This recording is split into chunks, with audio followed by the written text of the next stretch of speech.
Hi, we are here at the LEARNTEC 2026 and with us there is Matthias Kunkel, the General Manager of the ILIAS Foundation. Thank you, Matthias, for being here. Thank you. Nice. ILIAS 11 has just been released, so we want to really know what's new and where is ILIAS is heading to. So Matthias, I have a few questions for you.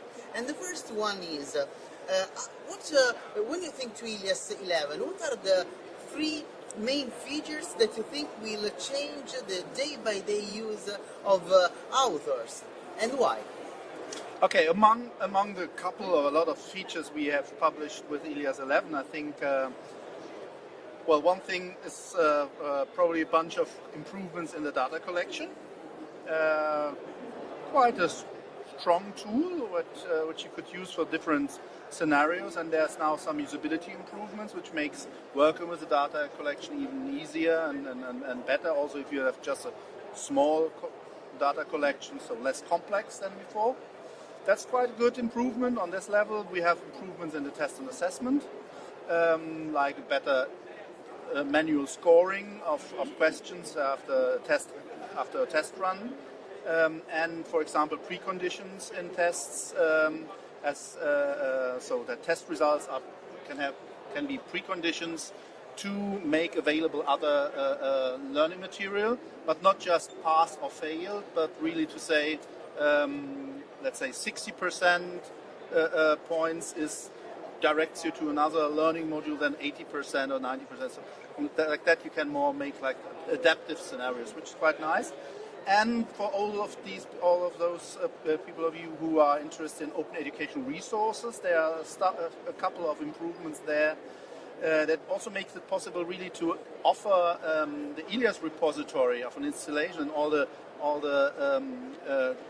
content that is under Creative Commons to be harvested from external, and so that you don't need to publish it, tell it, well, here, this is the stuff, but just mark it as Creative Commons, and then these harvesters can look and index it on registries outside ILIAS. It will be made available that there is content on this platform that you can use. So this is makes it much easier for authors to publish their open education resources, because they don't have to take care of all this distributing stuff.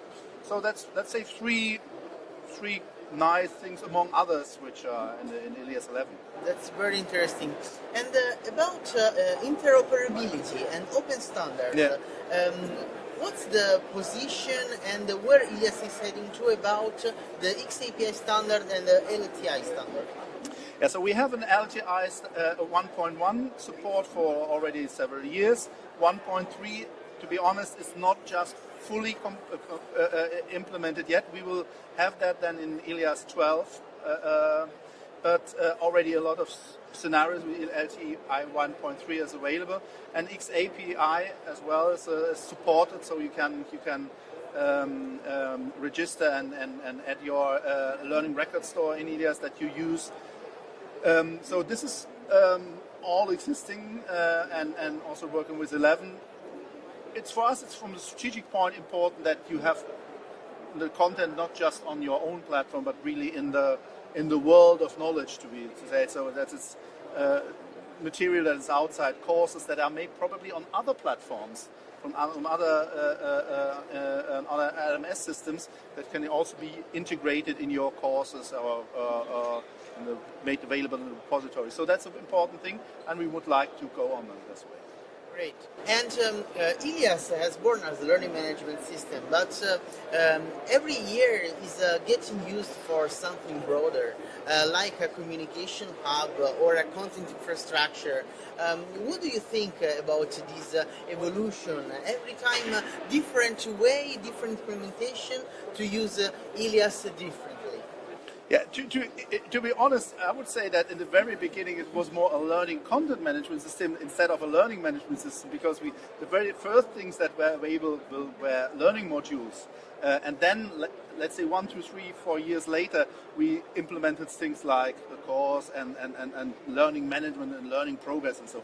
But nevertheless, the ILIAS looks like what users need for their e-learning scenario today. So that's also why it's changing in the years.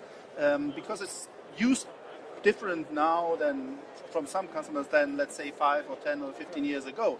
Like things like, for example, that get more important, like LTI or xAPI. We didn't talk about that 10 years ago, or other stuff. So, for example, it's the way ILIAS is developed is very much influenced by the needs of the user, and this is also why the look and the capability of the system is changing in the years, and that's the same now with 11 and out of ILIAS 12, which we are currently developing. Let's say it's the adaptability of choosing an open source software that can be changed for every need coming up over years, right? Yes, and things. Let's say, for example, we had let's say 10 or 15 years ago, we had the capability to create score modules inside of ILIAS, but then we noticed that external tools are much more powerful, and that we can't offer the same service. So then we decided to say, okay, then it's better to use external tools, and we don't focus on that anymore. And then we abandoned that feature. So also things come in and go in ILIAS. Sure. So that's yeah. And in this market, in this European market, were always dominated by US-based solutions. How do you see ILIAS as an open project for the digital sovereignty? I think it's a very, very important alternative to those commercial and closed systems. And we always, from the very beginning, when we started with ILIAS, we decided more or less immediately to make it an open source software to give our users the sovereignty of this tool. So they are also the owner of it. So they are not dependent from any external commercial partner.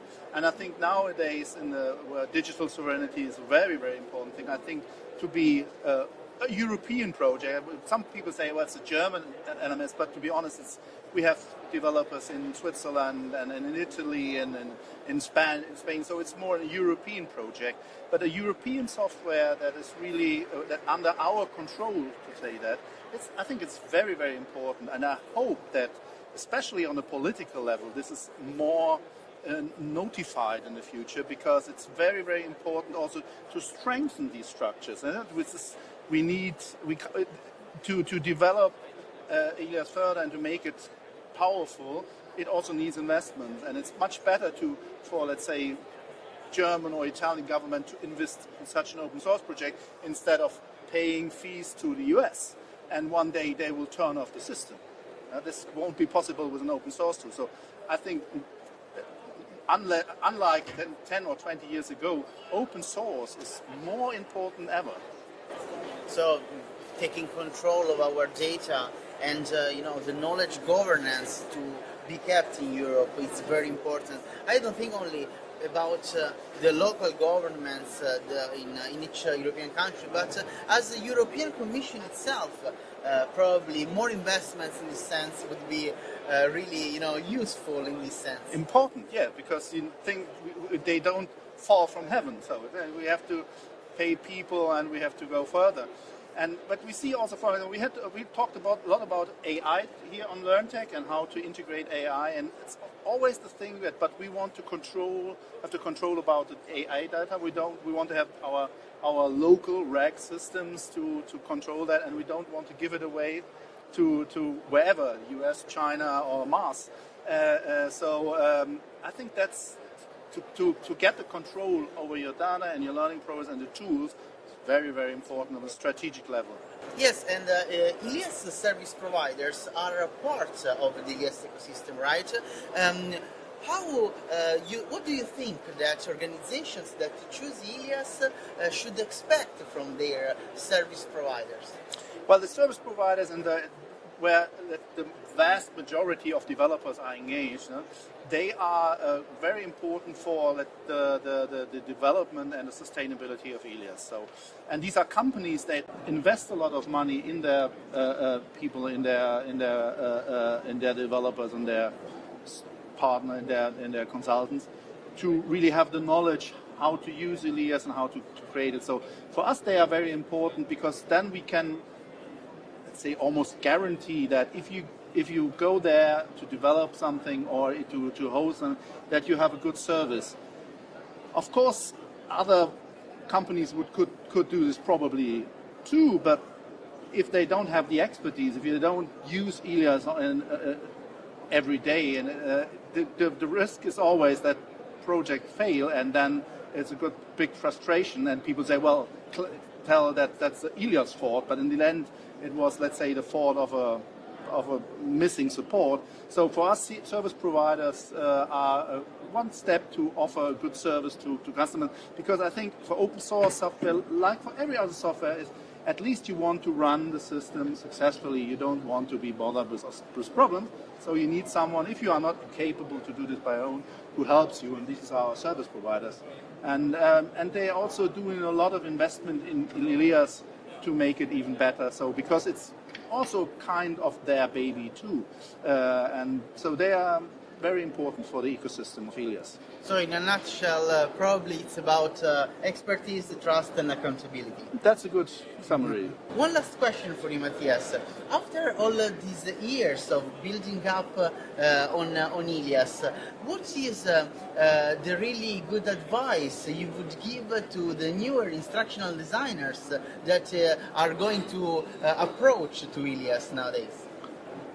That's good. Well, I think one let's say, it depends a bit to which audience I talk. If you talk about people that use ILIAS, then I would say that focus on one or two or three tools you use, but try to get all out of them before you start with the next, instead of